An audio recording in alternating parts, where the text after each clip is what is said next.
Welcome back geospatial organization YouTube channel. আমরা আজকে 4 নম্বর map নিয়ে আলোচনা করব। এই ম্যাপটির ক্ষেত্রে এখানে কোনো কন্ট্রোল লাইনের ডিমার্কেশন থাকছে না। এক্ষেত্রে ম্যাপটির ক্ষেত্রে কিছু বিশেষ সিম্বল, কিছু ডায়াগ্রামেটিক প্রেজেন্টেশন রয়েছে।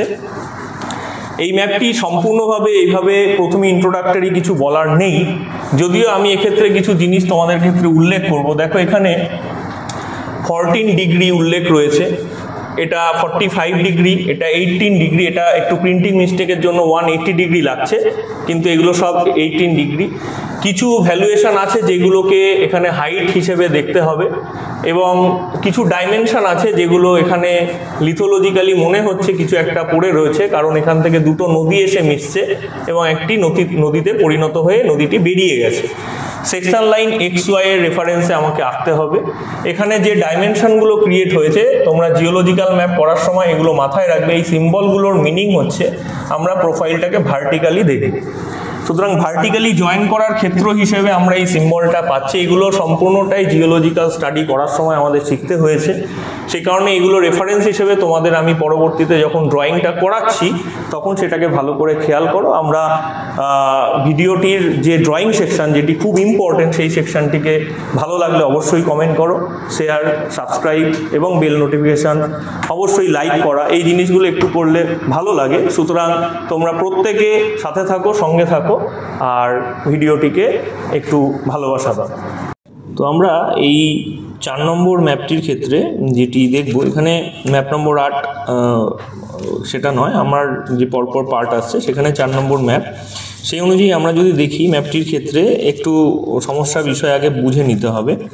এখানে 1 ইঞ্চিতে 1000 ফিট রয়েছে, এবং আমরা যে ওরিয়েন্টেশন পাচ্ছি এখানে F রয়েছে। এটা মিনিং হচ্ছে এটা ফ্লুভিয়াল একটা, অর্থাৎ একটা ফ্লুভ অর্থাৎ পলি জমে রয়েছে এই অংশটার মধ্যে। নদী দুটো এসে একটা নদীতে ফরমেশন নিয়েছে। এখানে 18 ডিগ্রি, এই কনসেপ্টগুলো সব ডিগ্রি ভ্যালু। 18 ডিগ্রি, এদিকে 45 ডিগ্রি, 27 ডিগ্রি, এখানে 14 ডিগ্রি। এই ভ্যালুয়েশনগুলো আমাদের প্রজেক্ট করতে হবে, এবং প্রজেক্ট করে এখানে ভার্টিক্যাল সিগন্যাল বার করতে হবে, কারণ এই সিগন্যালগুলো বলেই দিচ্ছে যে এটা একটা ভার্টিক্যাল স্ট্রাকচারের ওরিয়েন্টেশন। এটা জিওলজিক্যাল ম্যাপের বেসিক পদ্ধতির মধ্যেই পড়ে। তো আমরা ম্যাপটাকে পরপর দাঁড় করানোর চেষ্টা করছি।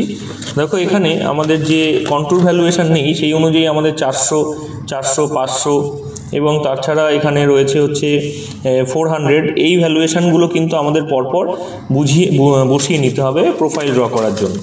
তো আমরা সবার আগে এখানে যে জায়গাগুলো এখানে মিট করেছে সেগুলো আমরা দেখে নিই। 4, এখানে 400, এটাও 400, এটা 500, এটা 400। তাহলে 1 ইঞ্চিতে 1000 ফিটের স্কেল টানলেই আমাদের কমপ্লিট হয়ে যাচ্ছে।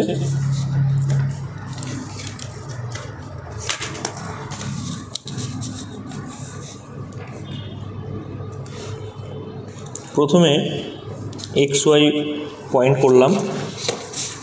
XY এর রেফারেন্সে আমি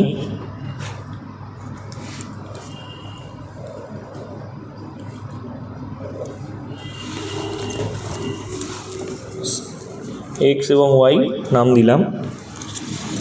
1 ইঞ্চি উপরে ভার্টিক্যাল, 500কে মার্ক করলাম, 1000কে মার্ক করলাম। এখানে সি লেভেল 500, 1000,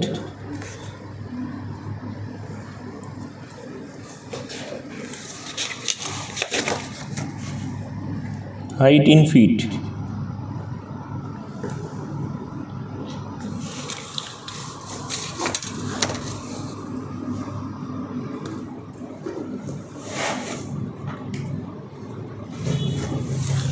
1000, 500, সি লেভেল। এবার মেন টাস্ক আমাদের প্রোফাইলের ভ্যালুয়েশনগুলোকে প্লট করা। 400.4,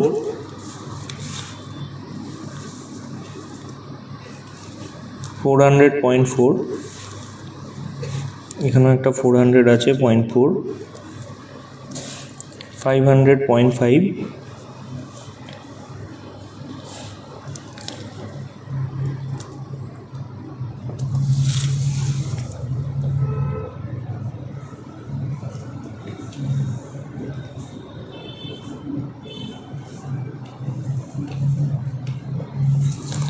প্রোফাইল কমপ্লিট হওয়ার পরবর্তীতে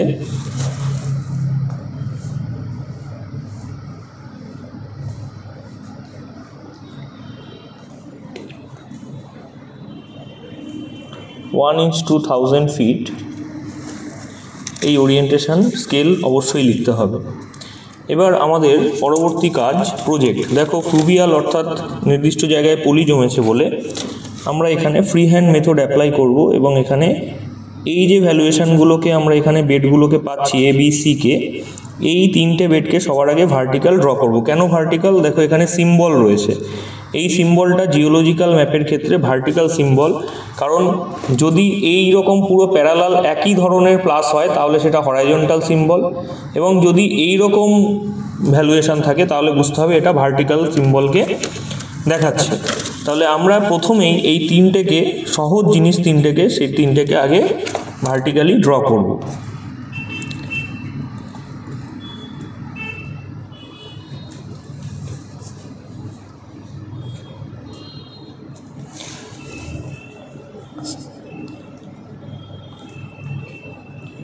এ বি সি।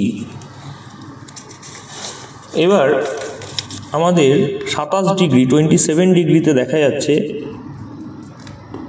এই দুটো প্রোফাইল অর্থাৎ এই দুটো বেডিং প্লেন এসে মিট করছে।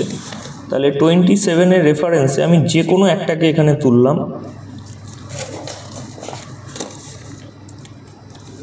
এখানে দুটোকে আগে সিম্বলাইজ করলাম,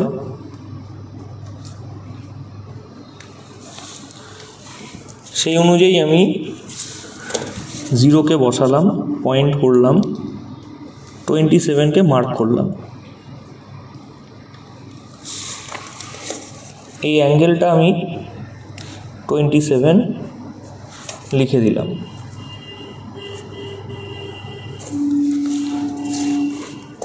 সেট স্কোয়ার বসিয়ে এই দুটো পয়েন্টকে 27 অনুযায়ী এই দুটো বেডকে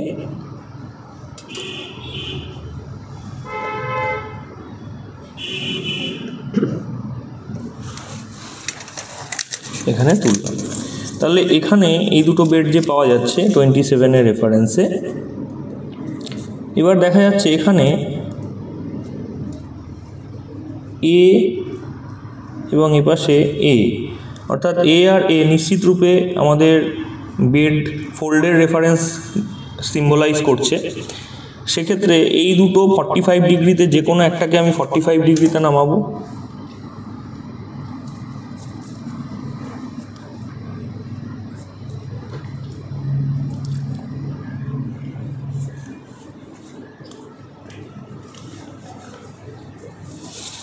এবং এই দুটোর মধ্যে একটাকে আমি 18 ডিগ্রিতে নামাবো।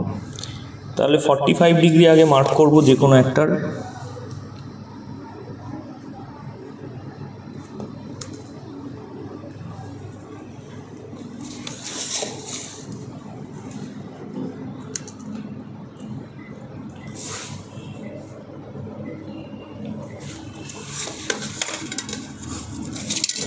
এবং এই দুটো রেফারেন্সে আমি এটা থেকে 18 ডিগ্রি এদিকে নামাবো, কারণ 18 ডিগ্রি এদিকে মার্কিং দেখাচ্ছে।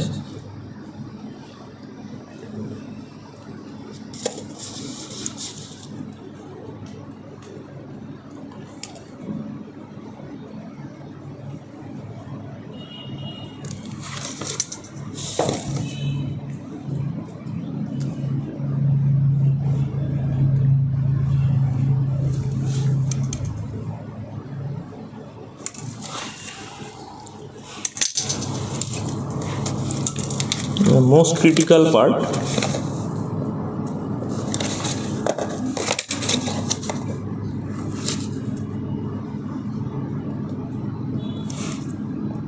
পেন্সিল দিয়ে এই দুটো পয়েন্টকে আগে নামাতে হবে, অন্যদিকে পেন দিয়ে সাথে এটা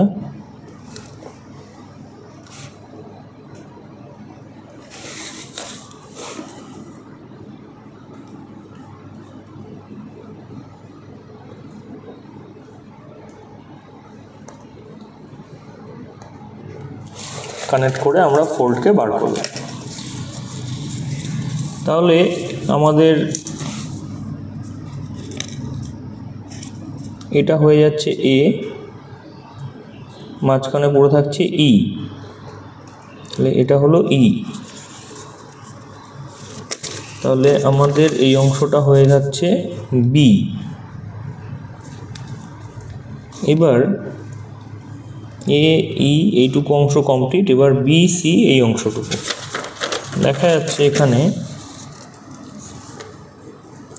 সি এর কোনো ডিগ্রি ভ্যালুয়েশন নেই।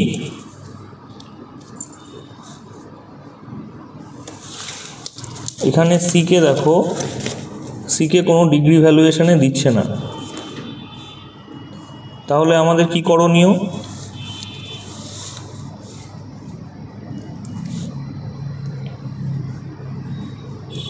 এই 45 ডিগ্রি যেটা ওরিয়েন্টেশন রয়েছে আমরা সেই ওরিয়েন্টেশনে সি কে নামাবো।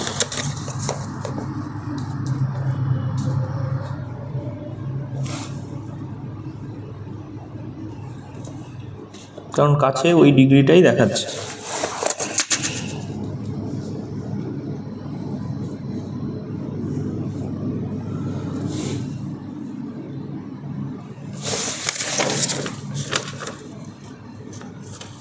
আচ্ছা, এদিকেও একটা প্রজেক্ট আমাদের অ্যাপ্লাই করতে হবে যেটা 14 ডিগ্রিতে রয়েছে।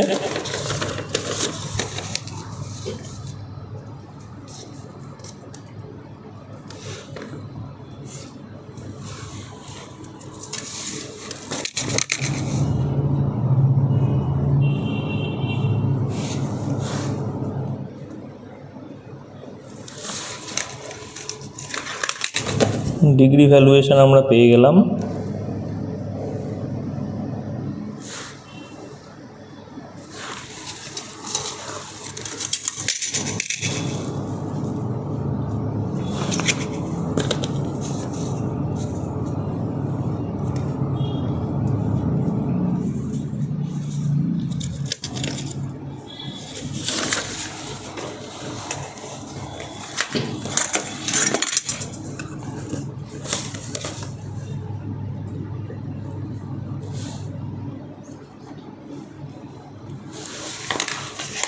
ওকে, তাহলে আমাদের এখানে আমাদের সি পাচ্ছি, তারপরে আমাদের পুরোটাই ডি, তারপরে সি, তারপরে বি, তারপরে এ, তারপরে আমাদের এটা ই, তারপরে ই এর পরে থাকছে আমাদের এ, এর পর থাকছে বি, বির পর থাকছে এটা সি, সির পর আবার বি, তারপরে এ এবং ই, বি। কমপ্লিট, মিলে গেছে। এরপরে আমাদের দ্বিতীয় কাজ, মানে লাস্ট ড্রয়িংয়ের শেষ কাজ, সেটা হচ্ছে এই অংশটুকু থেকে এই অংশটুকু যে ফ্লুভিয়াল অংশটা রয়েছে সেই অংশটুকুকে মার্ক করে দাও। ফ্লুভিয়ালকে আমরা এরকম একটা শেপ ভি ভি হিসেবে দেখিয়ে থাকি।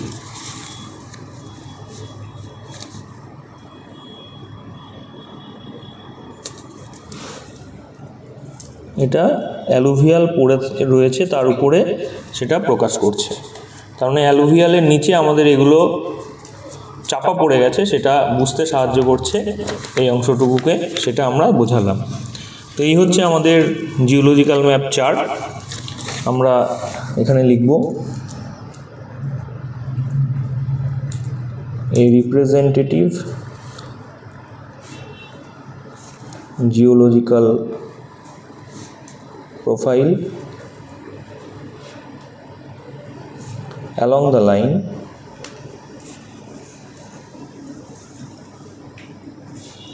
XY,